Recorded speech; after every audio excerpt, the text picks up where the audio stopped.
கர்த்தர் நல்லவர், அவர் கிருபை என்றும் உள்ளது. மற்றும் ஒரு விசுவாசமும் தெய்வீக சுகமும் என்ற பாடத்தை கற்று பரலோகத்தில் வியாதி இல்லாத வாழ்க்கை வாழ்கிறதை பூலோகத்திலே வாழ தேவனுடைய திட்டமாய் இருக்கிறபடியால், அவர் கல்வாரியில் அதை செய்து முடித்தபடியால், அதை அறிந்து விசுவாசித்து வாழ ஆவலோடு வந்திருக்கிற உங்கள் ஒவ்வொருவரையும் ஆண்டவராய் இயேசு கிறிஸ்து நாமத்தினாலே உங்கள் இருதயத்தின் விருப்பங்களையும் ஆவல்களையும் தேவன் நிறைவேற்றுவாராக என்று சொல்லி வாழ்த்தி உங்களை வரவேற்கிறேன். விசுவாசம் என்பது கிறிஸ்தவ வாழ்க்கையில் இன்றியமையாத ஒன்றாக இருக்கிறது. அதாவது நமக்கு ஏதோ ஒரு எமர்ஜென்சி இல்ல கண்டிஜென்சி தேவைகள் வரும்போது மாத்திரமல்ல, அனுதின வாழ்க்கையில் எல்லா பகுதியிலும் தேவன் நமக்கு வைத்திருப்பது விசுவாசத்தில் வாழதான். எந்த நாளில் நாம் தேவ ராஜ்யத்திற்கு மாற்றப்பட்டோமோ, தேவ ராஜ்யம் நமக்குள் வந்ததோ, அந்த நாளில் இருந்து நாம் இந்த புதிய ராஜ்யத்தின் பிரமாணத்தின்படிதான் வாழ வேண்டும். இந்த புதிய ராஜ்யத்தின் பிரமாணம் என்ன சொல்லுகிறது? விசுவாச பிரமாணம் என்று சொல்லுகிறது. நீதிமான் தன் விசுவாசத்தினால் பிழைப்பான் என்று 4 இடங்களில நாம் சொல்லுவதை பார்க்கிறோம். ஆபகுக் 2:4, ரோமர் 1:17, கலாத்தியர் 3:11, எபிரேயர் 10:30. இப்ப பாருங்க, அதோடைய முக்கியத்துவத்தை சொல்லதான் இந்த 4 இடங்கள் என்று சொல்லுகிறேன். 4 இடத்துல வேதம் அதை சொல்லும் பொழுது, தேவன் அவருடைய பிள்ளைகளுக்கு தேவ ராஜ்யத்தில் வாழ வைத்த நியமனம் என்னவென்றால் விசுவாசம். இந்த விசுவாசத்தில் வாழ வேண்டும் என்பதை அவர் தெளிவாய் சொல்லுகிறார். விசுவாசத்தில் வாழ வேண்டும் என்பது நான் சொல்லுகிறது. இப்ப நம்ம தெய்வீக சுகத்தை பார்த்து கொண்டிருக்கிறோம். தெய்வீக சுகத்தில் வாழ்வது விசுவாசத்தினால் தான். நீதிமான் தன் விசுவாசத்தினால் சுகமாய் வாழ்வான் என்றுதான் அதை நாம் சொல்ல வேண்டும். தன் விசுவாசத்தினால் செழிப்பாய், வெற்றியாய், விருத்தி அடைந்தவனாய், பூமியில் உள்ள சகல ஜாதிகளிலும் வித்தியாசமானவனாய், அற்புதமானவனாய், எல்லா இடங்களிலும் எப்பொழுது வெற்றி சிறக்க பண்ணுகிறவனாய் வாழ காரணம் அவனுடைய விசுவாசம். ஏன்? கிறிஸ்தவ வாழ்க்கையிலே தேவன் எல்லாவற்றையுமே நமக்காக சிலுவையில் செய்து விட்டார். அவர் செய்யாதது என்று உலகத்தில் ஒன்றுமே இல்லை. இம்மைக்கும் மறுமைக்கும் தேவையான எல்லாவற்றையும் அவர் செய்து நம்முடைய குமாரனுக்குள் வைத்து அதை நமக்கு தந்து விட்டார். அவர் தனித்தனியாக எதையுமே நமக்கு தருவதில்லை. ஆதாமுக்குள் வைத்து கொடுத்தார், அவன் அதை இழந்தான். ஆனால் இப்ப இழக்க முடியாத ஒரு நபருக்குள் வைத்து நமக்கு கொடுத்திருக்கிறார். ஒருவேளை டைரக்டா நமக்கு கொடுத்தா நம்ம கூட இழந்து போகும். ஆனா ஆண்டவர் அவருடைய அனந்த ஞானத்தின்படி சகலவற்றையும் அவருடைய குமாரனுக்குள் வைத்து நமக்கு தந்து விட்டார். அதைதான் வேதவசனம் சொல்றது. கிறிஸ்துவானவர் மகிமையின் நம்பிக்கையாய் உங்களுக்குள் இருப்பதுதான் மாபெரும் ரகசியம் என்று சொல்லுகிறது. இந்த ரகசியத்தை அறிந்து கொண்டோமானால் அப்படின்னா என்ன? உனக்கு என்னென்ன தேவையோ அவையெல்லாம் இயேசு கிறிஸ்து தான். அதனாலதான் 1 கொரிந்தியர் 1:31 அதை சொல்லுவதை நாம் பார்க்கிறோம். அதுதான் அவர் சொல்றாரு, உனக்கு என்ன தேவையோ அவையாக. அப்போ நம்முடைய இனி ஜெபத்திற்கு ஜெப குறிப்புன்னு போனீங்கன்னா ஒண்ணுமே இருக்காது. ஏன்? எல்லாமே கொடுத்துட்டாரு. அதை விசுவாசத்தில் அனுபவிப்பது மாத்திரம்தான் நம்முடைய வேலை. மிகவும் சுலபமாக்கி கொண்டார். அப்படிதானே? ரோமர் 4:16 அதான் சொல்றாரு. அங்க 13 சொல்றாரு, ஆபிரகாம் விசுவாசித்து அது அவனுக்கு நீதியாக என்ன பண்றாருன்னா, விசுவாசத்தினால் வருகிற நீதியினால் உலகத்தை சுதந்திரிப்பான் என்ற வாக்குத்தத்தத்தை பெற்று சுதந்திரித்தான் என்று சொல்லுகிறார். அது அவனுக்கு எப்படியோ அப்படிதான் நமக்கு அந்த அதிகாரம் முடியும் போது அவர் சொல்லுவாரு. ஆனா அங்க 16ஆம் வசனம் வரும்போது என்ன சொல்றாரு? அது கிருபையாய் இருக்குமானால். கிருபைனா என்ன? இயேசு சிலுவையில் செய்து முடித்தது. அது நம்ம நல்லா ஞாபகம் வைத்துக் கொள்ள வேண்டும். நம்முடைய கிரியைக்கு அங்க இடமே இல்லை. கிருபை என்று சொல்லும் பொழுது நம்முடைய கீழ்ப்படிதலுக்கோ, நான் திரும்பவும் சொல்றேன், நம்முடைய கீழ்ப்படிதலுக்கோ நம்முடைய நற்செயல்களுக்கோ அங்கு இடமே இல்லை. எல்லாமே அவர் செய்தது. அவரே காரணம். No the reason. அவருடைய செயல், அவருடைய கிரியை, அவருடைய கீழ்ப்படிதல். அது என்னாச்சு? சிலுவையில் நமக்கு மாற்றி தரப்பட்டது. அதுதான் வேதம் முழுவதுமாக நாம் சுவிசேஷத்திலே பார்க்கிறோம். கிறிஸ்துவின் சுவிசேஷம் என்று சொல்லும் பொழுது எதை சொல்லுகிறோம்? ஒரு நல்ல செய்தியை சொல்லுகிறோம். என்ன நல்ல செய்தி? கிருபையின் நற்செய்தியை சொல்லுகிறோம். கிருபை நமக்கு என்ன செய்தது என்று சுவிசேஷம் சொல்லுகிறது. அதனாலதான் பவுலடிகளார் சொல்றாரு, அப்போஸ்தலர் 20ஆம் அதிகாரம் 24, 25 வசனங்களை வாசிக்கும் பொழுது, கிருபையின் சுவிசேஷத்திற்காக என் பிராணனையும் அருமையாக எண்ணேன் என்று சொல்லுகிறார். அப்ப பாருங்க, இந்த கிருபையின் சுவிசேஷம் அவ்வளவு விலையேற பெற்றதாய் இருக்கிறது. ஏன்?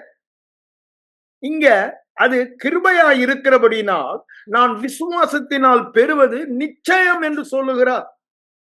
கொஞ்சம் யோசித்து பாருங்க. அது சுகமோ, அது வெற்றியோ, செழிப்போ, ஐஸ்வர்யமோ, நீதியான வாழ்க்கையோ, பரிசுத்த வாழ்க்கையோ, கனி நிறைந்த வாழ்க்கையோ, வரங்கள் நிறைந்த வாழ்க்கையோ, எல்லாமே நாம் விசுவாசத்தினால் பெறுவது நிச்சயம் என்று சொல்லுகிறார். அப்ப பாருங்க, இதுல ஒரு எக்ஸப்ஷனே இல்ல. ஒரு எக்ஸப்ஷனே இல்ல. எல்லாவற்றையும் அவர் நமக்கு கிருபையின் மூலமாக தந்து விட்டார். அதுதானே எபேசியர் 2:8 சொல்றார். கிருபையினாலே விசுவாசத்தை கொண்டு ரட்சிக்கப்பட்டீர்கள், அது உங்களால் உண்டானதல்ல, தேவனுடைய ஈவு என்று சொல்லுகிறார். அப்ப பாருங்க, நாம் அறிய வேண்டியதெல்லாம் இந்த கிருபையின் சுவிசேஷத்தை தான். அதனால்தான் பவுலடிகளார் எங்கு சென்றாலும் இந்த கிருபையின் சுவிசேஷத்தை தான் பிரசங்கம் பண்ணார். அதை திரும்ப திரும்ப உங்களுக்கு சொல்லிக் கொண்டு இருக்கிறீங்க. நிறைய போதகர்கள் இந்த பங்கு பெறுகிறீங்க. நீங்க போதிக்க வேண்டியது நியாயப்பிரமாணம் அல்ல. நியாயப்பிரமாணம் விசுவாசத்திற்குரியது அல்ல. அது ஜீவனை தராது, நீதியையும் தராது. ஆனா சுவிசேஷம், கிருபை, கிருபையின் சுவிசேஷம், கிறிஸ்துவின் சுவிசேஷம், குமாரனின் சுவிசேஷம் என்ன வருமா? விசுவாசத்தை தரும். அந்த விசுவாசத்தை ஊன்ற கட்டுகிற ஊழியர் என்று சொல்லுகிறார். நீங்க 1 கொரிந்தியர் 3ஆம் அதிகாரம் 4-5 வசனம் வாசிக்க சொல்றாரு, அப்போல்லோ யார்? பவுல் யார்? உங்க விசுவாசத்தை கட்டி எழுப்புற ஊழியர் தானேன்றார். அப்ப அவங்க எதை பிரசங்கித்தாங்க? சுவிசேஷத்தை சொல்லுவது என் மேல் விழுந்த கடமையாயிருந்தது. அங்க 1 கொரிந்தியர் 2ஆம் அதிகாரத்துல சொல்லும் பொழுது அவர் என்ன சொல்றாரு? வேறொன்றையும் அறியாதிருக்க தீர்மானம். என்ன? சிலுவையில் அறையப்பட்ட கிறிஸ்துவை அன்றி, அப்படின்னு என்ன, இந்த சுவிசேஷத்தை அன்றி வேறொன்றையுமே நான் அறியாதிருக்க. நான் அறிய வேண்டியதெல்லாம் ஒன்னே ஒண்ணுதான். என்னது? இந்த கிருபையின் சுவிசேஷம். இந்த கிருபையின் சுவிசேஷம் நமக்கு சொல்வது, இயேசு சிலுவை செய்த கிரியையினால் பிதாவாகிய தேவன் நம்மை கிறிஸ்துவுக்குள் வைத்து கிறிஸ்துவாக நம்மை பார்க்கிறார். அதை கேட்கும் பொழுதுதான் இந்த விசுவாசம் வரும். அதனாலதான் அதை சொல்றாரு. நீங்க பாத்தீங்கன்னா வேதத்துல அவர் என்ன சொல்றாரு பாருங்க. அப்போஸ்தலர் எழுதின நடபடி புத்தகத்துல 14ஆம் அதிகாரம் ஆரம்பிக்கும் போதே அதை தான் அங்க சொல்லுவாரு.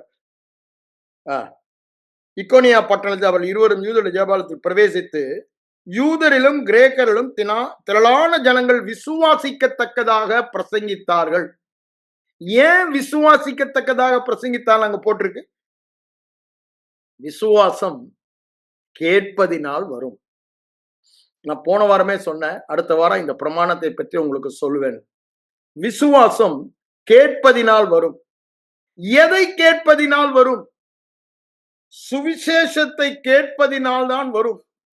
இத சொல்லும் பொழுது அங்க 15ஆம் அதிகாரம் 7ஆம் வசனத்திலே அதை சொல்லுவதை நாம் பார்க்கிறோம்.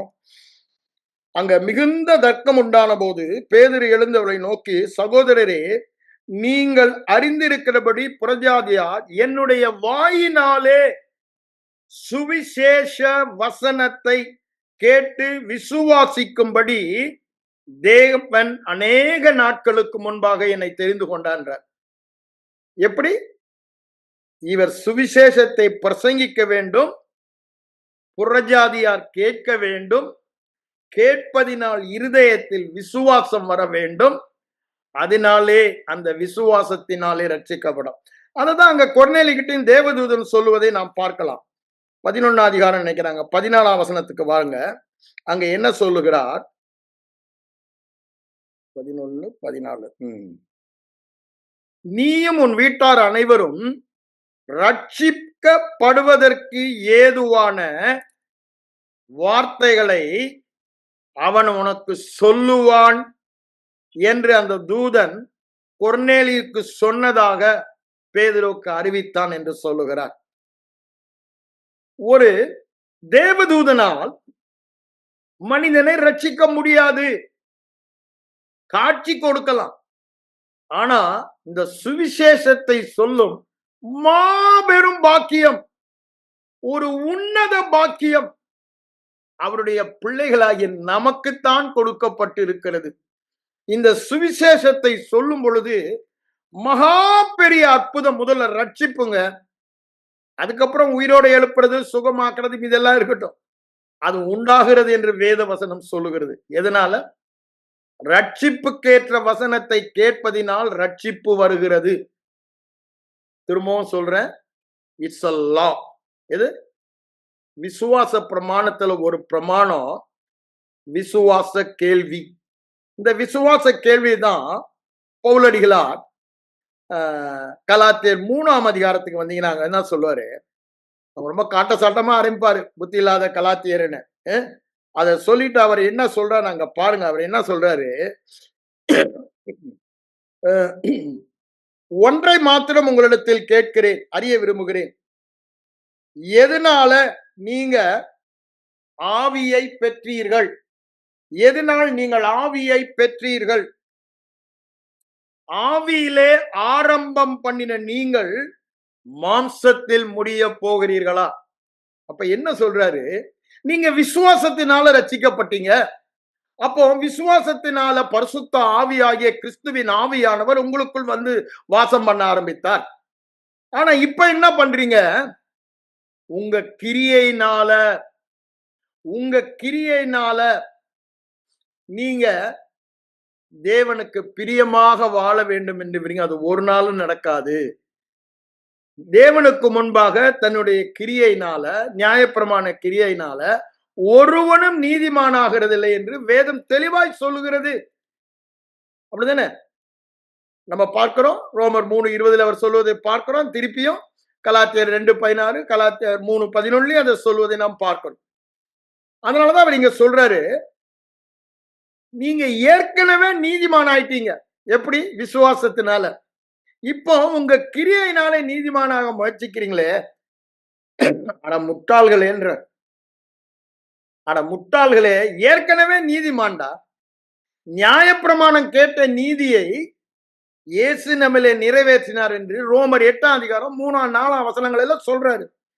அப்படிதானே? நியாயப்பிரமாணம் செய்யக்கூடாததை தாமே செய்யும்படிக்கு தம்முடைய குமாரனை பாவ மாம்ச சாயலாக்கி, அப்படிதானே, பாவத்தை போக்கும் பலியாக அவருடைய சரீரத்திலே பாவத்தை ஆக்கினைக்குள்ளாக தண்டனைக்குள்ளாக தீர்த்தார். இந்த பிரகாரமாக நியாயப்பிரமாணம் கேட்ட நீதியை நம்மிலே நிறைவேற்றினார். அப்படி இருக்கும்போது நீங்க திருப்பி உங்க சுயநீதியை நிலைநாட்ட விரும்புறீங்களே, அவ்வளவு முட்டாள்களான்றார். அததான் அங்க ரோமர் 10ஆம் அதிகாரத்திலையும் சொல்றாரு யூதர்களை பார்த்து. 9ஆம் அதிகாரம் முடியும் போதே சொல்லிடுறாரு, அவங்க வந்து விசுவாசத்தினால புறஜாதி நீதிமான் ஆயிட்டான்.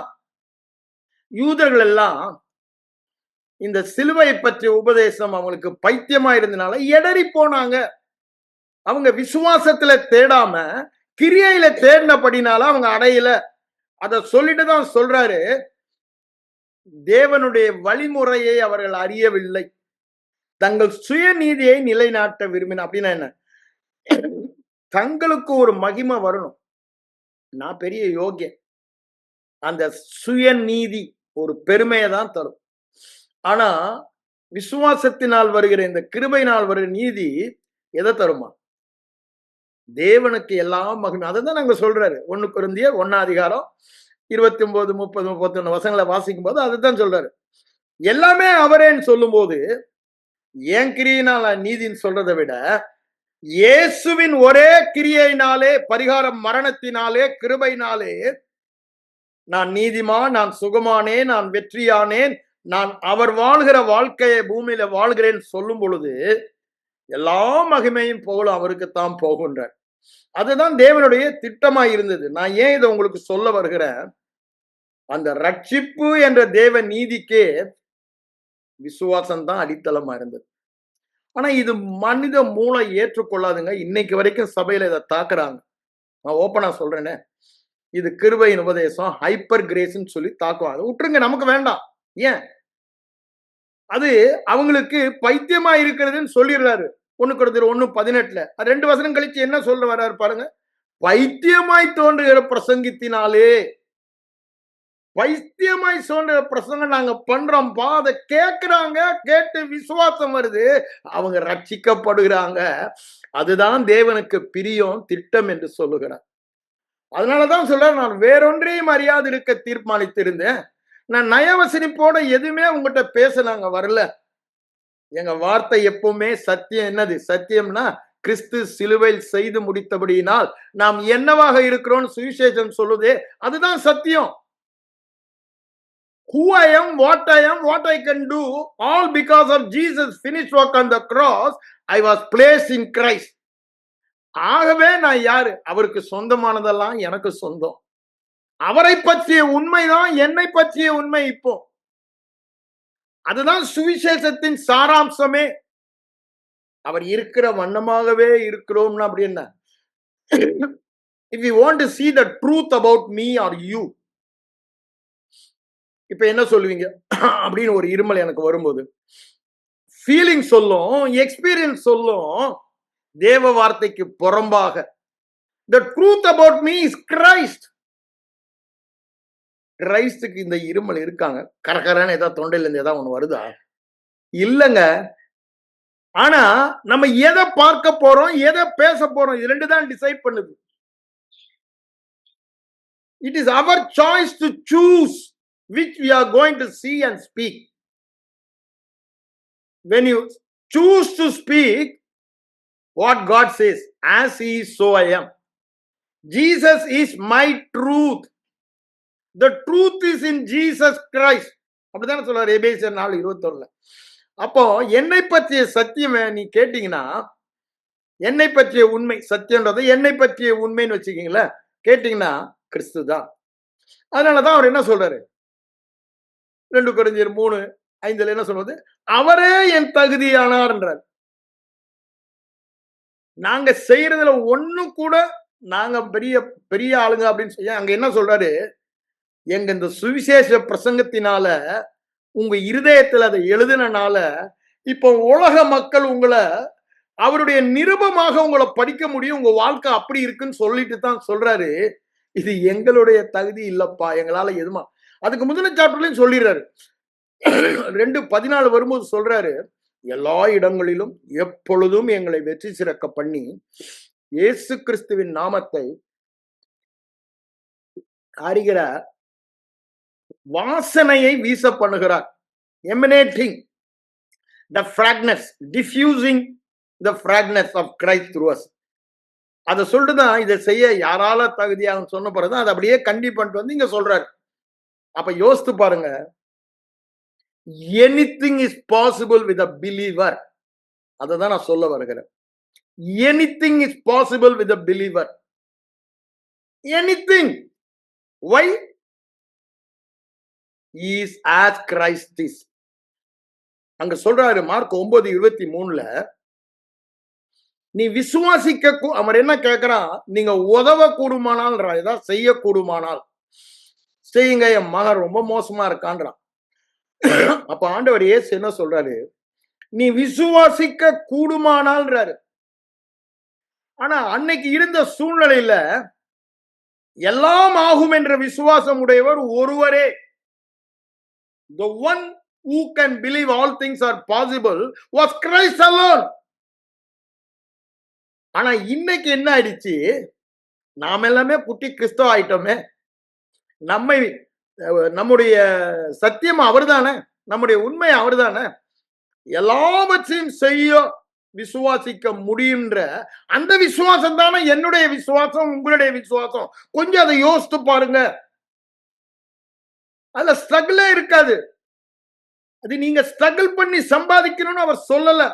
அது மனித முயற்சினால வந்துச்சுன்னா ஆண்டவருக்கு மகிமை இல்லை. அது இலவசம், ஈவுன்றார்.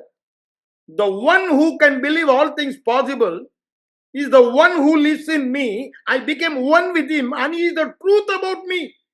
The truth about me is all things are possible. That faith I have now. What faith? Christ faith. Christ faith is all things are possible. அங்க அந்த one who has all things possible, அவருடைய விசுவாசத்துல தான் அந்த அற்புதத்தை அங்க செய்யறாரு. இன்னைக்கு நமக்கு கொடுக்கப்பட்ட பாக்கியத்தை யோசித்து பாருங்க, எவ்வளவு பெரிய. அதனாலதான் சொல்றேன், சுவிசேஷத்தை பிரசங்கிங்க. அப்போ இந்த விசுவாசம் என்பது கிருபையின் சுவிசேஷத்தை கேட்பதினால்தான் வரும், வேற விதத்தில் வராது. அதனாலதான் சொல்றேன், நம்ம கேட்கிறதும் எதுதான் இருக்கணும்?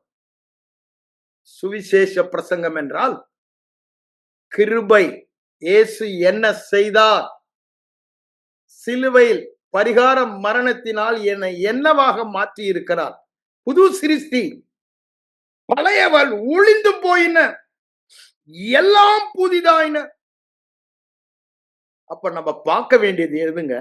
புதிதானதை பார்க்க வேண்டும். புதிய மனிதனாக கிறிஸ்துவை தரித்துக் கொண்டீர்களே. கலாத்தியர் 3:27 அப்படி சொல்றாரு. அவருக்குள் ஞானஸ்நானம் பெறும் பொழுது கிறிஸ்துவை தரித்துக் கொண்டோம். அப்படித்தானே? அவருடைய சரீரத்தில் இணைக்கப்பட்டோம். இப்போ அவர் தலை, நாம் சரீரம், வித்தியாசமே இல்லை. அவரோட ஒரே ஆவியா இருக்கிறோம். அப்ப யோசித்து பாருங்க. நான் ஏன் இதை உங்களுக்கு சொல்லுறேன்? இதை நீங்க கேட்கும் பொழுது உங்களுக்கு விசுவாசம், அந்த பிரமாணத்தை உங்களுக்கு சொல்லிக் கொண்டிருக்க, அந்த பிரமாணம் எப்படி செயல்படும் என்பதை சொல்லிக் கொண்டிருக்கிறேன். ஆனா நான் எதிர்பார்ப்பதெல்லாம், நானும் நீங்களும் இயேசுவின் விசுவாசத்தில் வாழ வேண்டும் என்பது தேவனுடைய திட்டம். அதற்குத்தான் அவர் சிலுவைக்கு சென்றார். அவர் சிலுவையில் செய்த பரிகார மரணத்தினாலே என் பாவங்கள் எல்லாம் நீக்கப்பட்டு, நீதிமானாக்கப்பட்டு, புது சிருஷ்டியாக்கப்பட்டு, கிறிஸ்துவை தரித்து கொண்டவன், கிறிஸ்துவோடு ஒன்றாய் இருப்பவன், அவர் இருக்கிற வண்ணமாகவே இருக்கும் ஒரு புது சிருஷ்டியாக, புது மனிதனாக நாம் இருக்கிறோம். அதனாலதான் பவுலடிகளார் கூட 2 கொரிந்தியர் 6:14 கிறிஸ்துவுக்கும் பேலியா, நம்மளை பார்த்து கிறிஸ்துன்றாருங்க. கிறிஸ்துவுக்கும் பேலியாளுக்கும். அதேதான் இங்க கலாத்தியர் 3:27-29 அதைத்தான் சொல்றாரு. அப்போ கிறிஸ்து என்ற சந்ததி ஆபிரகாமின் சந்ததின்னு சொல்லும்போது நம்மையும் அதுக்குள்ள வச்சு பார்த்தனாலதான் ஆபிரகாமின் ஆசீர்வாதம் எல்லாம் நமக்கு வந்தது என்று சொல்லுகிறார். இன்னைக்கு நம்மள உடன் வாரிசுன்றோம், அதெல்லாம் ரொம்ப ரொம்ப லைட்டா எடுத்துக்கிறோம். தேவனுடைய வாரிசு, உடன் வாரிசு அப்படின்னு ரொம்ப லைட்டா எடுத்துக்கிறோம். ஏன்? அதோடைய இம்ப்ளிகேஷன் நமக்கு அப்படின்னா என்ன அர்த்தங்க? அவரை பற்றிய உண்மை, அவருக்கு சொந்தமானதெல்லாம் எனக்கு சொந்தம், அதான வாரிசு. நான் எல்லாவற்றையும் பெற்று, அதாவது எனக்குரியதெல்லாம் உனக்குரியதுன்னு சொல்றாருல. அங்க தகப்பன் பெரிய குமாரனை பார்த்து அததான் நம்மகிட்டையும் சொல்றாரு. அதுதான் வாரிசு. ஆனா இன்னைக்கு நம்ம நினைக்கிறோம், எல்லாம் இது மாதிரிலாம் பேசினா தேவதூஷன் சொல்றோன்றாங்க, இல்ல ஜனங்களை ஏமாத்துறாங்கன்றாங்க, இது தவறான உபதேசம்ன்றாங்க. ஆனா வேதம் சொல்ற சத்தியம் அதுதானங்க. அத கேட்கும் போதுதானங்க அவங்களுடைய விசுவாசம், பவுல் சொல்றாருல்ல, விசுவாசம் உண்டாகத்தக்கதாக பிரசங்கித்தார். அவர் ரொம்ப ரொம்ப குறியா இருந்தாரு. அதனால்தான் சொல்றாரு, சுவிச்சை தோத்து வேற எதுவுமே நான் சொல்ல மாட்டேன்றார். நான் விக்கிரகம் நிறைந்த எபேசு பட்டணத்துக்கு போனேன். நான் விக்கிரகத்தை பத்தியே பேசலங்க, சுவிசேஷத்தான் சொன்னேன். முழு ஏசியாவும் வரத்தக்கதாக அந்த சுவிசேஷத்தின் வல்லம் அங்க வெடித்து கிளம்பினதுன்றார். ஏங்க? அதனாலதான் ஆண்டவர் சொன்னாரு, சர்வ சிருஷ்டிக்கும் போய் சுவிசேஷத்தை பிரசங்கியுங்கள். மார்க் 16:15 வாசிக்கிறோம். அவங்க பிரசங்கித்தாங்க, கேட்டாங்க, கேட்டவங்க விசுவாசித்தாங்க. அப்புறம் விசுவாசித்தவளால் நடந்த அடையாளம் போடுறாரு. அவர்கள் எங்கும் சென்று சுவிசேஷத்தை சொன்னார்கள். அவர் நம்முடைய அற்புத அடையாளங்களால் வார்த்தையை உறுதிப்படுத்தினார் சொல்லப்பாங்க. அப்ப பாருங்க, இதுக்கெல்லாம் காரணம் என்ன? ஏன் அற்புத அடையாளத்தினால் உறுதிப்படுத்த முடிஞ்சு? கேட்டது விசுவாசம் வந்தது. அதுதான் நாங்க இங்க பாக்குறோம். நீங்க அப்போஸ்தலர் 8ஆம் அதிகாரத்துல வந்தீங்கன்னா, பிலிப்பு என்பவன் பெரிய பெரிய அற்புதத்தெல்லாம் செய்யறான். ஒன்லி டிக்கன் அப்படிதானே? மூப்பன் ஒண்டிதான் சாப்பாடு விசாரிக்கிறதா இருந்த ஆளு. இப்போ பெரிய பெரிய அற்புதங்கள் எல்லாம் செஞ்சா நாங்க போட்டிருக்காங்க பாருங்க. 8ஆம் அதிகாரத்துல அவன் என்ன பண்ணானா, சிதறை 4ல இருந்து படிக்கிற எங்கும் திரிந்து சுவிசேஷ வசனத்தை அப்படின்னு என்ன, கிருபையின் வசனத்தை பிரசங்கித்தார்கள். கிறிஸ்துவை குறித்து பிரசங்கித்தான் அடுத்த வசனத்துல. அப்போ ஜனங்கள் கேள்விப்பட்டு அவன் சொல்லப்பட்டவைகளை கவனித்தார்கள். அப்ப அந்த அற்புதம் அடையாளம் அர்த்தம் சொல்றாரு. அவன் சொன்னதை கேட்டனாலதான் திமிர்வாதக்காரர், சப்பானிகள் எல்லாம் குணமாக்கப்பட்டார்கள். மிகுந்த சந்தோஷம் உண்டாயிற்று. சுவிசேஷத்தை ஒருவன் சொல்லணும், ஒருவன் கேட்கணும், கேட்டுக்கொண்டே இருக்கிறதுனால அந்த விசுவாசம் வரணும். அந்த விசுவாசத்தினால அந்த சுவிசேஷம் சொன்னது வாழ்க்கையில நடைபெறும். அததான் இங்க 14ஆம் அதிகாரத்துல அங்க அப்போஸ்தலர் அவர் சொல்லும் பொழுது விசுவாசம் உண்டாகத்தக்கதாக பிரசங்கித்தான் ஆரம்பத்திலேயே சொல்லிடுறாரு அங்க, அப்படிதானே? ஆனா என்ன பிரசங்கம் பண்ணாரு அவர் பாருங்க, 3ஆம் வசனத்துல சொல்றாரு, அநேக நாள் சஞ்சரித்து கர்த்தரை முன்னிட்டு தைரியம் உள்ளவர்களாய் போதனம் பண்ணினார்கள்.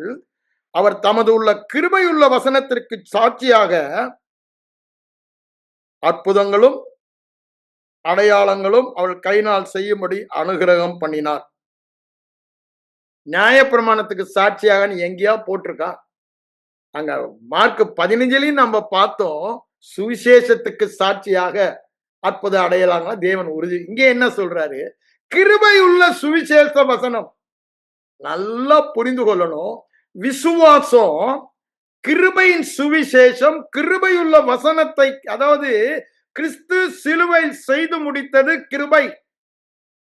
அதுதான் புது உடன்படிக்கை, கிருபையின் உடன்படிக்கை, சமாதான உடன்படிக்கை. அந்த புது உடன்படிக்கையின் சுவிசேஷத்தை கேட்பதினால் வருகிறது. ஆண்டவரே என்ன சொன்னாரு? நியாயப்பிரமாணமும் தீர்க்க தரிசனமும் யோவான் வரைக்கும் தான். இது முதல் தேவராஜ்யம் சுவிசேஷமாய் அறிவிக்கப்படுகிறது.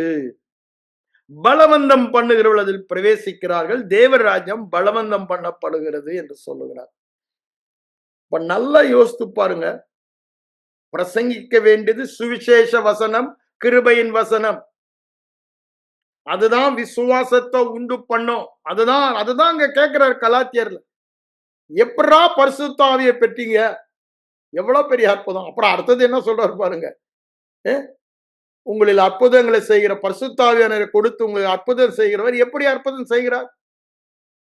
நியாயப்பிரமாண கிரியையினாலா, விசுவாச கேள்வியினாலா? அதான் அங்க கேட்கிறார். விசுவாச கேள்வியினாலா அப்படின்னு ஹியரிங் ஃபெய்த். அந்த விசுவாசத்துக்கே ஹியரிங் ஃபெய்த்னு பேர் வச்சிட்டார் நம்ம பவுல் அடிகளார். அதே ரோமர் 10ஆம் அதிகாரம் பொழுது நீதியாகிய விசுவாசம் பண்ணுறாரு. அந்த விசுவாசத்துக்கு ரைச்சஸ்னஸ் ஆஃப் ஃபெய்த்னு பேர் வைக்கிறார்.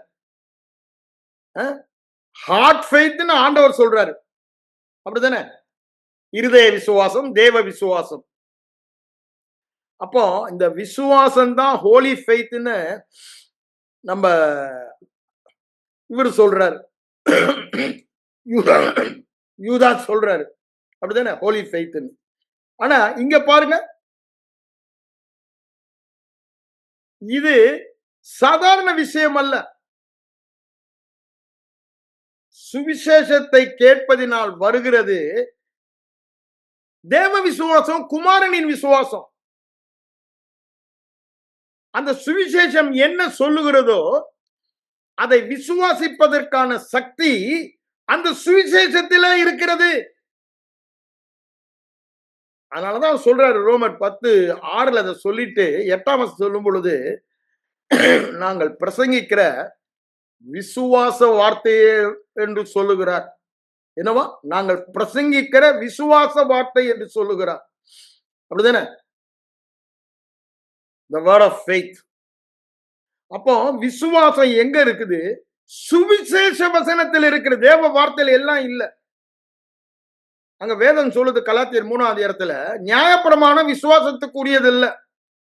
அங்க ரோமர் 2 அப்படித்தான் சொல்றாரு. நியாயப்பிரமாணம் விசுவாசம் அது செய்கிறதுனால அவன் பிழைப்பான். அதேதான் ரோமர் 10 அதான் சொல்றாரு 5 நியாயப்பிரமாணம் டூயிங்.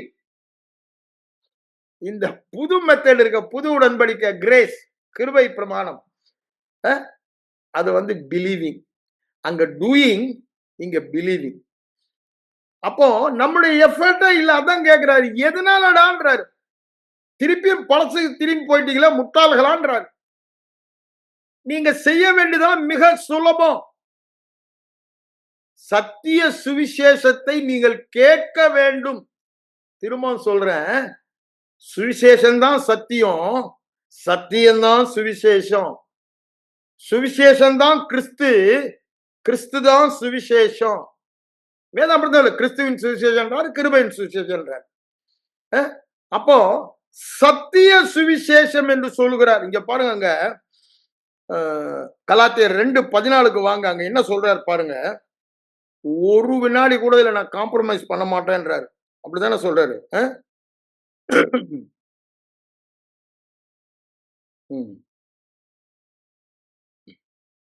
14 அவர்கள் சுவிசேஷத்தின் சத்தியத்திற்கு ஏற்றபடி சரியாய் நடவாததை நான் கண்டபோது, என்ன சொல்றாரு பாருங்க.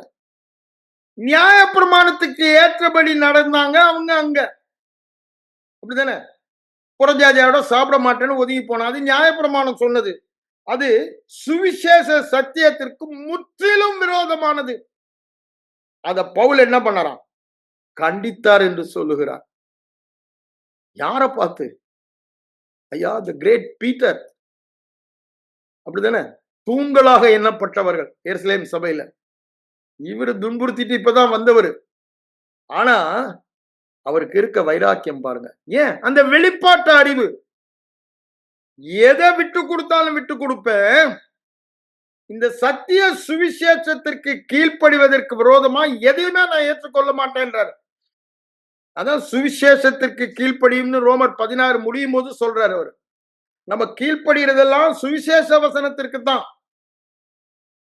அப்ப பாருங்க, சுவிசேஷம் தான் சத்தியம் என்று சொல்லுகிறார். அதை சொல்லிட்டு தான் 3 ஆரம்பிக்கும் போதே அதை தான் சொல்லுவாராங்க. அப்படிதானே? உங்களை யாரா மயக்கலாம் சொல்லும் பொழுது சத்தியத்திற்கு சுவிசேஷத்திற்கு, சத்தியம் என்னங்க சொல்லுது? என்னை பற்றிய சத்தியம் கிறிஸ்து தான். எனக்கு என்ன வேணுமோ அது கிறிஸ்துவா இருக்காரு. ஆனா அதுக்கு கீழ்ப்படியாம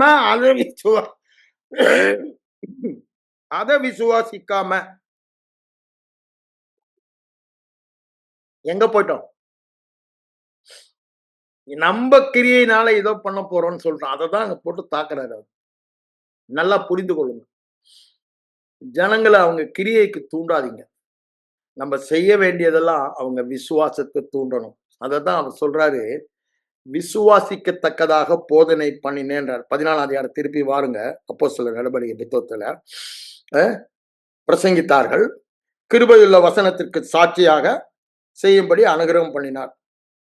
அப்புறம் சொல்லிட்டு தான் பாருங்க 7 சுவிசேஷத்தை பிரசங்கம் பண்ணினார்கள். திரும்ப திரும்ப நீங்க அப்போஸ்தலரை ஃபுல்லா பாருங்க. அது யாரா இருந்தாலும் சுவிசேஷத்தான் பிரசங்கம் பண்ணாங்க. அதை சொல்லிட்டு தான் சொல்றாரு. அங்க பாருங்க, அங்க பிறவி சப்பானி ஒருத்தன் இருந்தானா. அது 8 சொல்றாரு. 9 என்ன சொல்லுது பாருங்க. பவுல் பேசுகிறதை கேட்டுக்கொண்டிருந்தான். வேற ஒண்ணுமே செய்யலங்க. ஆண்டவரே ஆண்டவரே எனக்கு ஒரு அற்புதம் செய்யுங்க, ஜெபம் பண்ணானா? அப்படிதானே? எனக்கு இரக்கம் செய்யுங்கப்பா, கிருபை பாராட்டுங்கப்பா. எவ்வளவு நாளைக்கு நான் இப்படி பிறவி சப்பானியா இருப்பேன்? எல்லா ஜனங்களும் ஓடுறாங்களே ஆடுறாங்களே, எனக்கு அந்த ஆசை இருக்காதான்னு அவன் யோசிச்சிருப்பான். ஆனா அன்னைக்கு என்ன பண்ணா, எல்லாத்தையும் மறந்துட்டான். தன்னுடைய அனுபவம் என்ன, தன்னுடைய உணர்வு என்ன, இதெல்லாம் மறந்துட்டான். ஏன்? அவர் சொல்றத முழு கவனத்தோடு கேட்கிறான். என் மகனே, என் வார்த்தைகளை கவனி, உன் செவிகளை சாய், அது உன் கண்களை விட்டு பிரியாதிருக்க கடவது, அதை உன் இருதயத்திலே மத்தியிலே வைத்து காத்துக் கொள்றாரு. அந்த மெத்தட்ல அவன் கேட்கிறான். நீங்கள் கேட்கிறதை குறித்து ஜாக்கிரதையா இருங்கள். நாங்க மார்க் 4 24 25 சொல்வது போல அங்க லூக்கா 8 16 சொல்வதை பார்க்கலாம். நம்ம என்னத்தை கேட்கிறோன்றது ரொம்ப ஏன் அதுதாங்க நம்ம விசுவாசம். நீங்க எதை கேட்கிறீங்களோ அதுதான் விசுவாசம். உங்க சபையில உலக மக்களுக்கும் வியாதி வரும் பிரதர், நமக்கும் வியாதி வரும் பிரதர், இது ஃபாலன் வேர்ல்டு பிரதர், ஒன்னும் மீட்கப்படாத சரீரம் பிரதர்னாங்கன்னா அந்த விசுவாசம் தான் உங்களுக்கு வரும். ஆனா நான் சொல்லுவேன், நான் உலகத்துக்கு உரியவன் இல்லடா, நான் பரலோக பிரஜை, சத்தியம் உள்ளவருக்குள் இருக்கிறேன், உலகம் பொல்லாங்கனுக்குள் இருக்கிறது. பொல்லாங்கனுக்கு, அதாவது உலகத்தாருடைய வியாதி உனக்கு ஒன்றும் வரப்பண்ணேன், கொடிய ரோகங்கள் ஒன்றை கூட வரப்பண்ண மாட்டேன், எல்லாம் வியாதியும் உன்னை விட்டு விளக்கணும். ஏன்? நான் அவருக்கு விசேஷித்த ஜனம், ஸ்பெஷல், அவருக்கு சொந்தம், அவருடைய சொத்து. அப்படிதானே? உலகத்துல 1000 பேர் இருக்கலாம், ஆனா நீங்களும் நானா அந்த 1000தோட ஒண்ணு இல்லை. நம்ம டோட்டலி ஸ்பெஷல் ரேர். அப்படிதானே? பரிசுத்த ஜனம், அன்காமன், ஹகியோஸ். அப்படிதானே? நீங்க வித்தியாசம்டா, நீங்க விசேஷம்டான்றாரு. உங்களை மாத்திரம் எனக்கு சொந்தம் தெரிந்து கொண்ட ஐயா, அவருக்கு சொந்தம், அவருடைய சம்பத்து, அப்படிதானே? அவருடைய சொத்து, அவருக்கு சொந்தமானது, அவரை மாதிரிதானே இருக்கணும். அதை விட்டுட்டு சபையில இதை சொல்லிட்டு இருந்தாங்கன்னா எதை கேட்கிறீங்களோ அதான் விசுவாசம் வரும். இன்னும் ஒரு கூட்டம் இருக்கு. ஏன்னா அந்த கூட்டத்தில இருந்து வெளியே வந்தவன் தானே நானு. நான் போன சபையில அதெல்லாம் என் வாலிப நாட்கள்ல கேட்டு ஏமாந்து போய் அந்த காரியங்களில் வாழ்ந்து கொண்டிருந்தவன். ஏன்? அதையே கேட்டு கேட்டு விசுவாசமாகி என் மனதில் ஸ்ட்ராங் ஹோல்டு, அப்படித்தானே, பெரிய அரணாக இருந்தது. எதை கேட்கிறோமோ, ஒன்னு திருப்பியும் சொல்றேன், நீங்க எதை கேட்கிறீங்களோ அதை தான் நீங்க பிடித்துக் கொள்வீங்க. அந்த எண்ணத்தை ஆண்டவர் சொல்றாருல மத்தேயு 5:31, தமிழ்ல அப்படி போட்டிருக்கு, கவலைப்பட. இங்கிலீஷ்ல you take no thought by saying, take no thought by saying. அப்போ எந்த எண்ணத்தையும் நம்ம பேசும்போது பிடிக்கிறோம். எப்போ அந்த எண்ணம் வருது? கேட்கும் போது தானே அந்த எண்ணம் வருது. டிவியை பார்க்கிறோம், நியூஸ் பேப்பரை பார்க்கிறோம், உலக மக்களோட பேசுறோம், சபையில போதகர் தவறான போதனை கொடுக்கிறாரு, யூடியூப்ல தவறான போதனை கேட்கிறோம். இன்னாரு இன்னென்ன வியாதியில செத்தாங்க, ஒரு பெரிய பரிசுத்தவான்கன்னு வாங்க. ஐயா, அவர் யாரா இருந்தா என்னங்க, அவருடைய அனுபவம் என்னவா இருந்தா எனக்கு என்னங்க? என் வேதம், எங்க தேவன் என்ன சொல்லுகிறார், அதுதானே எனக்கு முக்கியம். ஐயா, மனிதனுடைய அனுபவம் தேவனுடைய உண்மையை பொய்யாக்க முடியுமா? அவமாக்க தான் முடியுமா? தேவன் ஒருவரே சத்தியபாரர், எந்த மனுஷனும் பொய்யன். இது வேதம் தெளிவாய் சொல்லி இருக்கிறது. அதனாலதான் சொல்றேன், நீங்க எதை கேட்கிறீங்க மிக மிக மிக முக்கியம். இங்க பவுல் சுவிசேஷத்தை சொன்னாரு. அந்த என்ன சுவிசேஷம்? குணமாக்கும் சுவிசேஷம். வெறும் பாவம் மன்னிக்கும் ரட்சிப்பின் சுவிசேஷம் சொல்லல. உங்க பாவத்தை சுமந்த மாதிரி அதே சிலுவையில, அதே நேரத்துல, அதே இயேசு கிறிஸ்து அதே பரிகார பலியில வியாதிக்கும் தீர்வை உண்டு பண்ணி விட்டான்னு சொல்றாரு. வேதம் முழுவதும் அப்படித்தான் சொல்லுது, எங்கேயுமே அதை பிரிச்சு சொல்லல. அப்போ அதை கேட்டனால அவனுக்குள்ள அப்படியே ஒரு விசுவாசம் குப்புன்னு எழும்பிடுச்சு. இத பவுலடியார் அழகா பார்த்துட்டார். தப்புன்னு கையை பிடிச்சி தூக்கி விட்டு, ஏன் ஐயா, அவனால நடக்க முடியாதுன்னு உலகம் அறிஞ்ச உண்மை, பிறவி செப்பானி, அனுபவம் சொல்லுது, 5 சென்சஸ் சொல்லுது, ஐம்புலன் அவனால நடக்க. ஆனா இப்போ விசுவாசத்தை பார்த்தனால கைய பிடிச்சு தூக்கி விடுறாரு. அவன் நடக்கிறான், ஓடுறான், ஆடுறான், எல்லாம் அதேதான் அங்க 2ஆம் அதிகாரத்துல பேதுருவும் பண்ணுவதை பார்க்கிறோம். அப்போ விசுவாசம் வரத்தக்கதாக நாம பிரசங்கிக்க வேண்டும். பெயர் விசுவாசம் கேட்பதினால் மாத்திரம் வரும். It's a law. It's a universal law. சட்டம் என்பது, பிரமாணம் என்பது உலகத்தில் எந்த பகுதியில் இருந்தாலும் எல்லாருக்கும் ஒரே விதமாக தான் செயல்படும். நான் ரொம்ப பெரிய பரிசுத்தவான்க, நான் அப்படியே வசனத்தை கேட்காம எனக்கு வராது. நான் 24 மணி நேரம் ஜெபத்திலே இருக்கேங்க, வராது. ஜெபம் இப்படி இருந்தா வரும். எப்படி ஜெபம்? நான் என்ன சொல்லுவேன்னா, வேத வசனத்தை திரும்ப சொல்லுவதுதான் ஜெபம்னுவேன். அப்ப சொல்லும்போது அதையே கேட்டுக்கிட்டு இருக்கீங்க, அப்ப விசுவாசம் வரும் அந்த ஜெபத்துல. இந்த இந்த சப பாரம்பரிய ஜெபம் இருக்கு, இதை தாரும் அதை தாரும் அப்படி இப்படி இருக்கிறது அப்படியே சொல்லுவாங்களே, என் சூழ்நிலை இப்படி இருக்குன்னு ஆண்டவருக்கு ஒரு கதை, ஹிஸ்டரி. அங்க விசுவாசம் வரவே வராது. அவங்க ஒரு நாளும் கேட்க போறதில்ல. அவங்க என்ன சொல்றாங்களோ அதுதான் இருதய விசுவாசம். ஆண்டவரே எனக்கு கேன்சர் வியாதி, காய்ச்சல், இருமல், சளி, அது என்ன? அவங்க இருதய விசுவாசம். ஆண்டவர் சொல்லிட்டாரு, உன் விசுவாசத்தின்படி ஆகும். ஏன்? அதை சொல்ல சொல்ல அந்த விசுவாசம் தான் இருதயத்துல வருது. இருதயத்தின் நிறைவினால நாங்க இருதயத்துல என்ன விசுவாசிக்கிறோம்னு பேசுறாங்க. நான் தான் சொல்றேன், நீங்க பேசுகிற வார்த்தை, நீங்க என்ன விசுவாசிக்கிறீங்க? தேவனை விசுவாசிக்கிறீங்களா? அந்த மத்தவனை அவன் 50 ஒண்ணு அவன் கொடுக்குறான்னு அதை விசுவாசிக்கலாம் என்பது உங்க வார்த்தையே காமிச்சு கொடுத்துரும். வேற யாரும் சொல்ல வேண்டாம். நீங்களே உங்க வாயின் வார்த்தையினால காமிச்சு கொடுத்துருவீங்க. அதுக்கு மேல என்னன்னா, அந்த வாயில வார்த்தையில பேசும்போது நீங்க தானே அதை கேட்கறீங்க முதல்ல. அப்போ உங்க இருதய விசுவாசம் எப்படி இருக்கும்? கேட்பதுனால அதுதானே வரும். வியாதியா இருக்கேன், வியாதியா இருக்கேன், வியாதியா இருக்கேன்னு பேசுற வரைக்கும் வியாதியை பற்றிய விசுவாசம் தான் வரும். அதனாலதான் நாங்க ஒண்ணு டிசைட் பண்ணோம் எங்க குடும்பத்துல. அதை நாங்க வாயில சொல்ல மாட்டோம். நான் சொல்றது 93ஆம் வருஷம் என் பையனுக்கு ஒரு வியாதி வரும்பொழுது எல்லா டாக்டர்ஸும் தூத்துக்குடியில கைவிட்டாங்க. அப்ப நான் தூத்துக்குடியில வேலை செஞ்சுக்கிட்டு இருக்கேன். சென்னைக்கு ஸ்பெஷலுக்கு அப்போலோ அப்பதான் இது இருக்காங்க ஃபேமஸ்ன்னு சொல்லி என்ன அனுப்புனாங்க. நான் கேள்விப்பட்டதே கிடையாது. வரேன், இங்க பிரதர் இருக்க, அவனை கூட்டிட்டு அங்க அப்பாயின்மெண்ட் அவங்க சொன்ன ஸ்பெஷல் டாக்டர்கிட்ட ஃபிக்ஸ் பண்ணிட்டு போறேன்.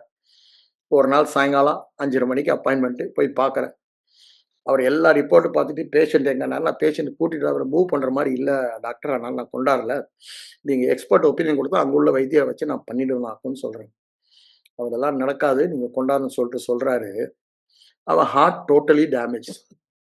பாருங்க, எவ்வளவு காலமா ஹீமோகுளோபின் 4-5 கிராம் இருக்கும், நீங்க ஒண்ணுமே பண்ணல. என்னதான் தூத்துக்குடியில வைத்தியம் பண்ணாங்கன்னு தெரியல. இப்ப பாருங்க, அவன் ஹார்ட் டேமேஜ். ஸ்கேனை பாருங்க, இசிஜியை பாருங்க, காமிக்கிறாரு எனக்கு. இதுல எவ்வளவு கிளியரா இருக்குது.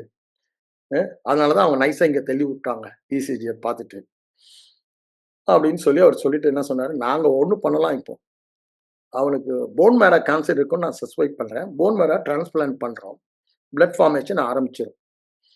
அவங்க எவ்வளவு பண்ணி அங்க பிளட் ஃபார்ம் ஆகல, அது காரணம் இதுதான். அதை நாங்க இங்க பண்றோம். இந்த ஆஸ்பத்திரியில் அந்த ஃபெசிலிட்டி இருக்கும். ஒரு 4 லட்சம் செலவாகும். ஆனா ஹார்ட்டை நான் ஒண்ணுமே பண்ண முடியாது. ஏன்னா heart once damage, it is damage for ever. Heart muscle will not regenerate அப்படின்னு சொல்லிட்டார். இது அவன் லைஃப் லாங் ஹேண்டிகேப் பாயா இருப்பான், ஓட முடியாது. அவன் ஒரு ஃப்ரெஜைல் மாதிரி நீங்க வச்சு பார்த்துக்கணும். படிக்கட்டு ஏற முடியாது, விளையாட முடியாது, சத்தமா பேச முடியாது, சத்தமா பாட முடியாது அப்படின்னு நிறைய பெரிய ஹிஸ்டரி சொல்லி அனுப்பிட்டாரு. என் இருதயம் உடஞ்சி போச்சு. அப்படியே கண்ணில் தார தாரையா தண்ணீர் ஓடுது.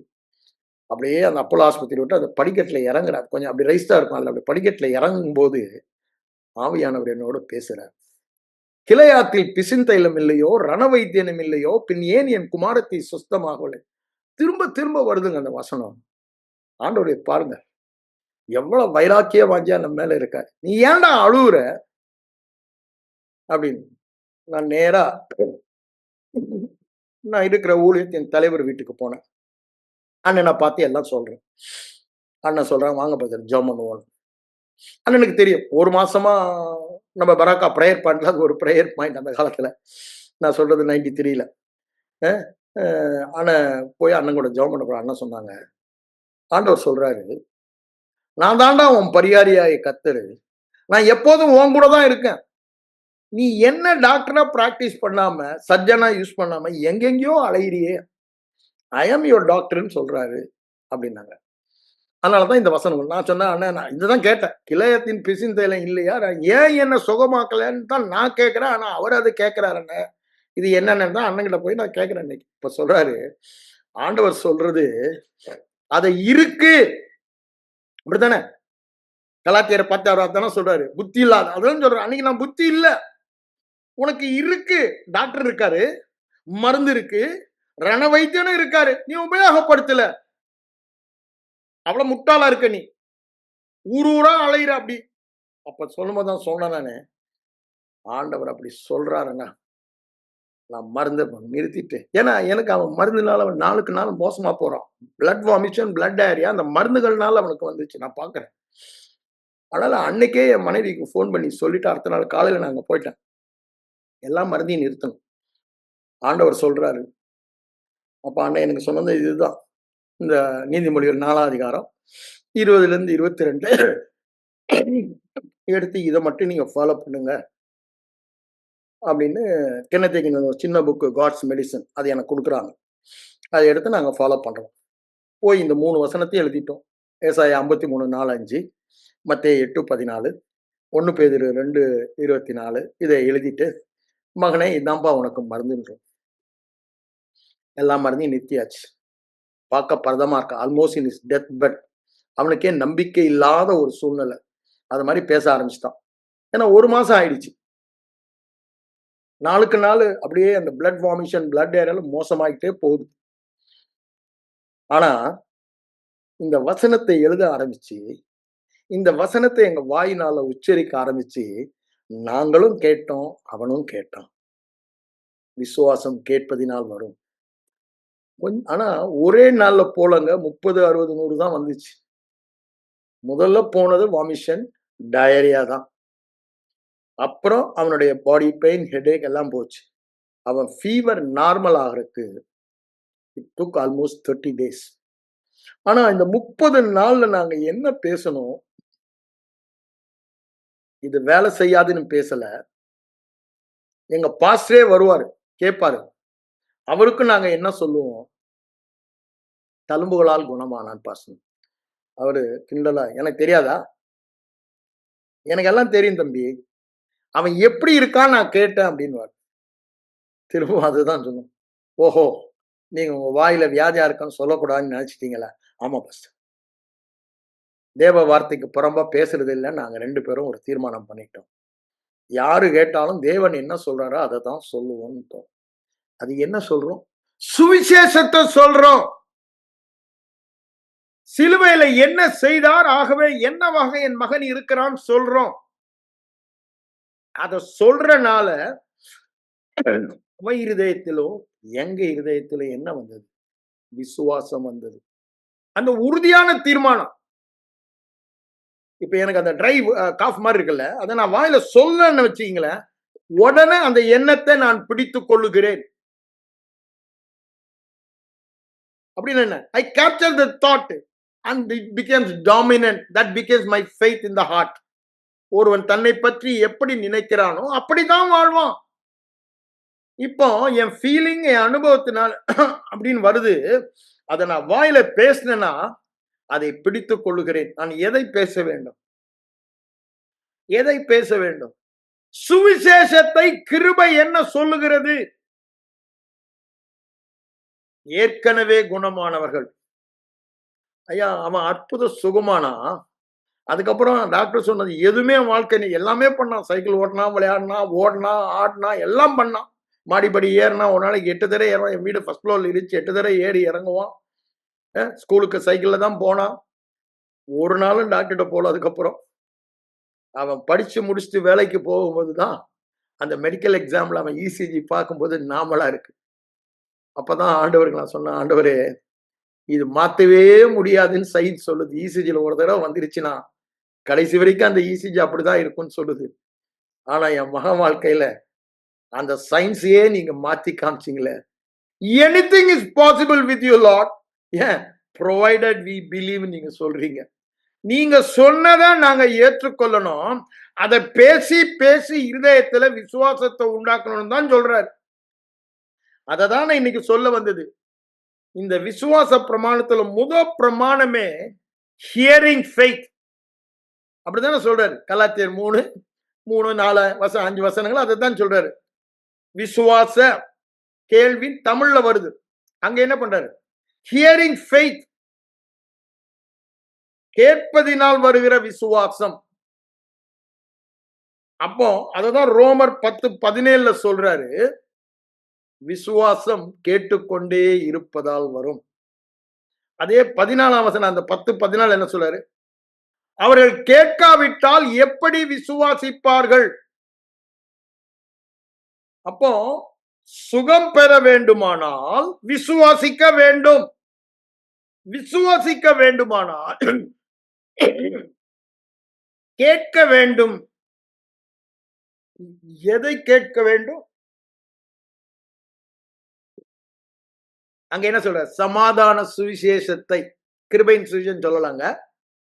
சமாதான சுவிசேஷம் என்னங்க? தேவன் மேல கோபம் இல்லைங்க. Nothing missing, nothing broken. அதான் ஷலோம், சமாதான சுவிசேஷம். அதை சொல்லுற பாதங்கள் எவ்வளவு இருக்கு? அதை சொல்றதை கேட்டாதான் விசுவாசம் வருன்றது அர்த்த வசனத்தை சொல்றார். அதுதான் விசுவாசத்தை உண்டு பண்ணுவது. அதை தான் இங்க பவுலடிகளாரும் 14ஆம் அதிகாரத்துல செஞ்சேன்னு சொல்றார். அந்த சுவிசேஷம் நல்ல செய்தியை கேட்டபடினாலே, நான் அடிக்கடி சொல்லுவேன், கர்த்தர் நல்லவர். ஏங்க அதை சொல்றேன்? என் விசுவாசத்தை நான் சொல்ல சொல்ல எங்க கர்த்தர் நல்லவர், அவர் கிருபை என்னத என் இருதயத்துல இன்னும் உறுதியாகிட்டே இருக்கு. இந்த கிருபைக்கு முடிவே இல்லை, எல்லையே இல்லை, இதுதான் இல்லை, எல்லாமே இந்த கிருபை செஞ்சிருச்சு அப்படின்றத எனக்கு ஒரு உறுதியை தருது. நான் ஏன் எதை நான் சொல்றேனோ அவரை மகிமைப்படுத்துறது இருக்கட்டும், அது எனக்கு விசுவாசத்தை உண்டு பண்ணுகிறது. ஆண்டோடைய பிரசன்ஸை எப்படி பிராக்டிஸ் பண்றோம்? வாயில சொல்லிதாங்க. இன்னைக்கு என்னமோ வேற விதெல்லாம் பண்ணிட்டாங்க. நான் அதெல்லாம் ஒன்றும் சொல்ல வரல. நான் அதுதான் பிரசன்னம்னு சொல்லிடுறாங்க. நான் வரல அதுக்கெல்லாம். தேவ வார்த்தையை சொல்லி பாருங்க. உங்களால ஜெபம் பண்ணவே முடியல, இதை ஒன்ன வேணா சொல்லி பாருங்களேன். நல்லவர் கிருபை என்ன ஒரு 2-3 நிமிஷம். அப்புறம் எப்படி ஃப்ளோ வரும் பாருங்க. அந்த டங்ஸ்ல இருந்தாலும் சரி, ஆண்டவரை புகழ்றதுனாலும் சரி, அவரோட உறவாடுறதுனாலும் சரி, வசனத்தை சொல்லித்தாங்க எல்லாமே. ஏன்? It's already there. The presence is inside me only. வேற எங்கேயுமே இல்லை, எனக்குள்ளதான் இருக்கு. 24/7. ஒண்ணு என்னை விட்டு பிரிய முடியாதது அவர். அவருடைய பிரசன்னமோ, அவருடைய சுகமோ, அவருடைய விசுவாசமோ, அவருடைய அன்போ ஒண்ணுமே என்னை விட்டு பிரிய முடியாது. ஆனா இந்த ஐம்புலன் அறிவுனால நான் பார்க்க முயற்சிக்கிறனால என்னால காண முடியல. அப்போ நான் அத வெளிப்பாட்டு அறிவினால என் ஆவியில அறியணும்னா வாயை திறந்து பேசினா போதும். அதை நான் கேட்பேன். அப்போ அந்த விசுவாசம் வரும். அது பிரசன்னமாயிருந்தாலும் சரி, சுகமாயிருந்தாலும் சரி, தேவன் நீதி பரிசுத்தம் எதுவா இருந்தாலும் அந்த விசுவாசத்தை உண்டு பண்ணும். It's a law, it's a law, it's a law. யாரா இருந்தாலும் கேட்பதினால் என்ன கேட்கிறீங்களோ அந்த விசுவாசம் வரும். அங்க ஆதியாகமம் 1ஆம் அதிகாரம் 11, 13 சொல்லிடுறாரு. என்ன அது? அது அந்தந்த விதை அந்தந்த வகையராக்களை பிறப்பிக்கும். அப்படிதானே? நீங்க எதை பேசுறீங்களோ அதை கேட்டு அந்த விசுவாசம், இங்க ரட்சிப்புக்கு ஏற்ற விசுவாசம், குணமாக்கும் விசுவாசம், அற்புதம் நடக்கும் விசுவாசம், எல்லாமே சுவிசேஷ வசனத்தில் தாங்க இருக்குது.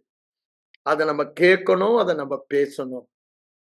இது முதல் பிரமாணம், கேட்பதினால். இந்த பிரமாணத்தை வலியுறுத்ததான் அவர் ஆரம்பத்திலேயே தம் ஊழியத்துல தேவர் ராஜ்யத்துல நீங்க மாற்றப்பட்ட பிறகு தேவர் ராஜ்யம் எப்படி செயல்படணும் தெரியணுன்றதுக்கு தான் விதைக்கிறவங்க ஓமையே சொல்றாரு. அங்க பாருங்க, அந்த 13ஆவது இடத்துல 15 தடவை ஹியரிங் என்ற வார்த்தை உபயோகப்படும். பாருங்க, அப்ப எது முக்கியம் அந்த ஹோல் சாப்டருக்கு? ஹியரிங் தான். பழைய ஏற்பாட்டிலே உபாகமத்துல பாருங்களேன், அந்த உபாகமே ஹியரிங் தான். கீ வேர்ட்ஸ் ஹியரிங் தான். ஷம்மா ஷம்மா அப்படிதானே? இங்கிலீஷ்ல ஹாக்கனிங், நம்ம தமிழ்ல கீழ்ப்படிந்தால், செவி கொடுத்தால், மாத்தி மாத்தி டிரான்ஸ்லேட் பண்ணிருப்பாங்க. ஒரிஜினல் பதம் ஷம்மா ஷம்மானா என்ன? Hearing to do it, hearing to live it. Almost same meaning. நமக்கும் அப்படிதான். Hearing to believe it and live it. நமக்கு அதே தான். ஷமா ஷமா. கிறிஸ்தவ வாழ்க்கையில மிகவும் முக்கியமானது அவர் என்ன சொல்லுகிறார் என்பதை கேட்பதுதான் முக்கியம். Not doing, not doing. ஏன்? Doing automatically follows. அவர் என்னை நீதிமான்றதை நான் கேட்டுட்டேன்னா, அதனால அந்த விசுவாசம் வந்துருச்சுன்னா அந்த டூயிங் வரும். அது வந்தாலும் வராட்டியும் நான் நீதிமான் தான், அதை மாத்தவே முடியாது. ஏன்? நான் சுகமானவன் தான், அதை மாத்தவே முடியாது. ஏன்? அது கிறிஸ்துவை பற்றிய சத்தியம். அதுதான் என்னை பற்றிய சத்தியம். நான் சொன்னேன், நானே சத்தியம் சொல்லிட்டார். எல்லாமே அவருடைய ஒரே அந்த சிலுவை பரிகாரத்தினால. அப்படிதான் நம்ம சிருஷ்டிக்கப்பட்டோம். அப்ப நல்லா நம்ம புரிந்து கொள்ள வேண்டியது, நாம் எவ்வாறு சிருஷ்டிக்கப்பட்டோம்? கிறிஸ்துவாக. திரும்பவும் சொல்றேன், கிறிஸ்துவாக. அவர் இருக்கிற வண்ணமாக நம்ம என்ன நடத்துங்க? அங்க எபேசியர் 4:24 சொல்ற மெய்யான நீதியிலும் பரிசுத்தத்திலும் கிறிஸ்துவின். அதே தான் நாங்க சொல்றாரு கொலோசியர் 3:9-10. யோசித்து பாருங்க. எபேசியர் 2:10 அதுதான் சொல்றாரு. we are his workmanship, we are his handiwork. அவருடைய கரத்தின் கிரியைகள். எப்படி? அவரை மாதிரி இந்த உலகத்துல வாழ்றதுக்கு, பரலோகத்தை உலகத்துல காண்பிக்கிறதுக்கு. அப்படிதான் நம்மளை சிருஷ்டித்துட்டாரு, ஆயத்தம் பண்ணிட்டாரு. Only thing is our ignorance. அதை அறியாதனால விசுவாசிக்கல. நம்ம பேரே விசுவாசின்னு தான் சொல்றாரு. பாருங்க, பைபிள்ல 11 இடத்துல நம்மள விசுவாசின்றார், 3 இடத்துல தான் கிறிஸ்தவர்கள்ன்றாரு. அப்ப பாருங்க எது முக்கியம்? நம்ம விசுவாசின் தான் நமக்கு பேர் வச்சிருக்காரு. அப்ப என்ன? விசுவாசம் தான் நம்முடைய சுவாசமே. ஜெபம் இல்லைங்க. நம்ம பேர் அப்படி சொல்லுவாங்க. எதோ நான் சொல்றேன், விசுவாசம் தான் நம்ம சுவாசம். இந்த விசுவாசம் சுவாசம் இருந்தா தான் ஜெபம் வேலை செய்யும். எல்லாமே நீங்க ஆண்டவரை ஆராதிக்கணுமா? விசுவாசம் வேணும். ஆவியோடும் கருத்தோடும். என்ன கருத்து? அததான் புரிஞ்சு கொள்ளணும். அந்த சத்தியத்தோடு நாம் ஆராதிக்கணும். சத்தியத்தோடு நாம் ஆராதிக்கணும். எது செய்தாலும் சரி. அதனாலதான் பவுலடிகளார் அங்க ரோமர் 14:23 முடிக்கும் சொல்றாரு, விசுவாசம் நீ எது செய்யலனாலும் அது செத்த கிரியைடா, அது பாவண்டான்ட்டாரு. ஆண்டவரால் அங்கீகரிக்கிறார். விசுவாசத்தினால செய்யற கிரியை தான் பரலோகத்தில் அங்கீகரிக்கப்பட்ட கிரியைன்னு ஆண்டவரும் சொல்லிடுறாரு. யோவான் 6:6 அங்க 29ஆம் வசனத்துல அது ரொம்ப அழகா சொல்லிடுறாரு. என்ன செய்யணும்னு கேட்கும்போது, அவர் அனுப்பினரை விசுவாசிப்பதே தேவனுக்கு ஏற்ற கிரியைன்றார். இங்க பவுலடியார் சொன்னாரு, விசுவாசம் இல்லாம நீங்க எது செஞ்சாலும் பாவண்டான்ட்டாரு. நல்லா யோசித்து பாருங்க. அவருடைய டெஃபினிஷன் என்ன? Without faith whatever you to. நல்ல கிரியா இருக்கலாம், ஆனா அங்க விசுவாசம் இல்லைன்னா என்ன விசுவாசம்? அந்த விசுவாசம் அவரை மகிமைப்படுத்துது. அவர் தான் எல்லான்றது. கிருபை, கிருபை மேல உள்ள விசுவாசம். கிருபைன்னா என்ன? அவரே, அவரே, நான் அல்ல, அவரே. அதுதான் அங்க முக்கியம். அததான் நான் சொல்ல வருகிறேன். நம்ம கேட்க வேண்டியதெல்லாம் ஆண்டவர் சொல்றாருல்ல, மத்தேயு 17:5 சொல்றாரு. அங்க பேதுரு ரொம்ப உடம்பெல்லாம் புல்லரிச்சு போய் அந்த காட்சியெல்லாம் பார்த்த பிறகு, இங்க மோசேக்கு ஒரு கூடாரம், எலியாவுக்கு ஒரு கூடாரம், உங்களுக்கு ஒரு கூடாரம் போட்டு இங்க டென்ட் அடிச்சுடுவோன்ட்டான். அங்க என்ன வானத்துல இருந்து சத்தம் வருது? ஆனா மோசே விட்டுடுப்பா, நியாய பிரமாணத்தை, தீர்க்க தரிசனத்தையும் விட்டுடுப்பா, உனக்கு இப்ப தேவையெல்லாம் ஒண்ணுதான், இவரை கேளுங்கள். Here him, here him. அதனால்தான் எபிரேய ஆக்கியன் ஆரம்பிக்கும் போதே வகை வகையாக திருவுளம் பற்றின தேவன் இப்ப என்ன பண்ணாரா? தம்முடைய குமாரன் மூலமாக தான் நம் மூலம் பேசுகிறார்.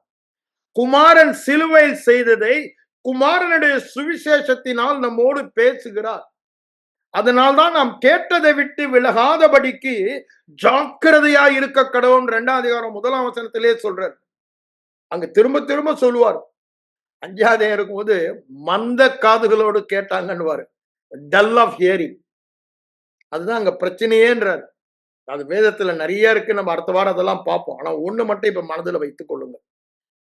விசுவாசம், பிரமாணம் எப்பொழுதுமே எல்லாருக்கும் செயல்படும். ஏங்க ஆண்டவர் நினைச்சா இந்த ஆளை சுகமாக்கலான்னு உங்க வாயை திறந்து சொல்லாதீங்க. ஏங்க இவரை கைவிட்டாருன்னு சொல்லாதீங்க. பிரமாணத்தின்படிதான் அவர் செயல்பட முடியும். அவருடைய கை கட்டப்பட்டது. பிரமாணத்துக்கு புறம்பாக நீங்க பேசி பார்த்து வாழ்ந்தா அவரால் நீங்க யாரா இருந்தாலும் ஒண்ணும் செய்ய முடியாது. ஏன்னா அது பிரமாணம் எல்லாருக்கும் அப்படிதான் கிரியை செய்யும். அப்பேற்பட்ட ஊழியக்காரனா நல்லவனா இருந்தாலும் சரி, அது அப்படிதான் கிரியை செய்யும். விசுவாசத்தை அதனாலதான் கத்துக்கொள்ளணும்னு நான் சொல்றேன். ஏன்னா இந்த தேவ ராஜ்யத்தில் வாழ்வது விசுவாசத்தினாலதான். நம்ம விசுவாசத்தை கத்துக்கொள்ளாம நம்முடைய அறியாமையில வாழ்ந்துட்டு ஆண்டவரை குறை சொல்றது மிக மிக தவறு. அதை முதல்ல நிறுத்துவோம். ஆண்டவர் எல்லாரும் சுகமாக இருக்க வேண்டும் தான் அவர் சிலுவையில் வியாதியை சுமந்து அவர் பட்ட காயங்களால் நம்மை குணமாக்கினார். அவர்தாமே நம்முடைய நோய்களையும் வியாதிகளையும் ஏற்றிக்கொண்டு வேதனைகளை சுமந்தார் என்று வேதம் சொல்லுகிறது. அது சுவிசேஷங்க, சுவிசேஷம். அது கேட்க வேண்டியது. மற்ற காரியங்கள் அதுல முதல் பிரமாணம் விசுவாசத்துல அது கேட்பதினால் மாத்திரம்தான் வரும். அது பிரமாணம் வேற விதத்துல வராது. விசுவாசத்துல தான் வாழ முடியும். தேவராஜ்யத்துல எல்லாவற்றையும் இலவசமா நம்ம விசுவாசத்துல பெற்றுக்கொண்டு வாழலாம். அந்த விசுவாசம் கேட்பதினாலதான் வரும். அதுவும் பிரமாணம். Faith is a law. அது மார்க் 11:23 சொல்றாரு. நீ சொன்னபடியே ஆகும்ன்றாரு விசுவாசத்துல. இங்க என்ன சொல்றாரு? கேட்பதினால்தான் விசுவாசம் வரும், வேற வழியே கிடையாது. இது 2 இருதயத்தில் வைத்துள்ள கண்களை மூடி ஜெபிப்போம். எங்கள் அன்பின் பரலோக பிதாவே, இந்த இரவு வேளைக்காக உம்மை நன்றியோடு உம்மை ஸ்தோத்திரிக்கிறேன் ஆண்டவரே. இந்த ராத்திரி வேளையிலும் நீங்க எங்களோடு பேசின வார்த்தைகள் ஆண்டவரே, அது எங்க இருதயத்தில் ஆழமாக தைக்கட்டும் ஆண்டவரே. எங்க விசுவாசம் மற்ற எதன் மீதிலும் இராம கிருபையின் வார்த்தை, சுவிசேஷ வார்த்தை, கிறிஸ்து செய்து முடித்த கிரியைகள் மேல் இருக்க, அதையே நாங்கள் தொடர்ந்து கேட்க, நாங்க பேசினாலும் அதையே பேச, பிரசங்கித்தாலும் அதையே பிரசங்கிக்க ஜாக்கிரதையாய் கவனமாய் இருக்க உதவி செய்யுங்க. எவனை விழுங்கலாமோ என்று வகை தேடி சுற்றி தெரிகிற சத்ருவானவன் எங்கள் விசுவாசத்தை கவத்து போட வீணான சம்பாஷணைகளுக்கு எங்களை தூண்டும் பொழுது நாங்கள் ஜாக்கிரதை உள்ளவர்களாக, நாங்கள் கேட்டவைகளை விட்டு விலகி மற்ற காரியங்களை பேசாதபடிக்கு ஒரு ஜாக்கிரதை எங்களுக்கு தர நான் செபிக்கிறேன் ஆண்டவரே. ஆண்டவரே, நாங்க கேட்டவைகளில் கடைசி வரை நிலைத்திருந்தோமானால் அது அப்படியே ஆகும் என்று சொன்னீங்க ஆண்டவரே. அதை நாங்க ஏற்றுக்கொள்கிறோம். இந்த வேளையில நாங்க கேட்டது எங்களுக்கு பிரயோஜனப்படலன்னு அங்க பழைய ஏற்பாட்டு பக்தர்களை பற்றி சொல்லது போல வனாந்திர யாத்திரையில எங்கள் வாழ்க்கையில் சொல்லப்படாதபடிக்கு நாங்க இந்த கேட்கிற வார்த்தைகள் எல்லாம் ஒவ்வொரு இருதயத்திலும் அது விதைக்கப்பட்டபடியினால் தொடர்ந்து அவர்கள் அதை நீரூற்றி, தொடர்ந்து அறிக்கை பண்ணுகிற நீரை ஊற்றி அதை வளர்த்து எஸ்டாப்ளிஷ் பண்ண, அது வளர்ந்து கனி கொடுக்கிற வரைக்கும் அதை நீரூற்ற எல்லாருக்கும் அந்த கிருபை தர நான் ஜெபிக்கிறேன். தொடர்ந்து உம்முடைய வசனம், உம்முடைய கிருபையுள்ள வசனம், எங்களுக்கு சுதந்திரத்தை தருகிற கிருபையுள்ள வசனம் எங்களை ஆண்டு கொள்ள உம்முடைய வசனத்துக்கு ஒப்பு கொடுக்கிறேன். இயேசுவின் மூலம் ஜெபம் கேளும் எங்கள் நல்ல பிதாவே. ஆமென்.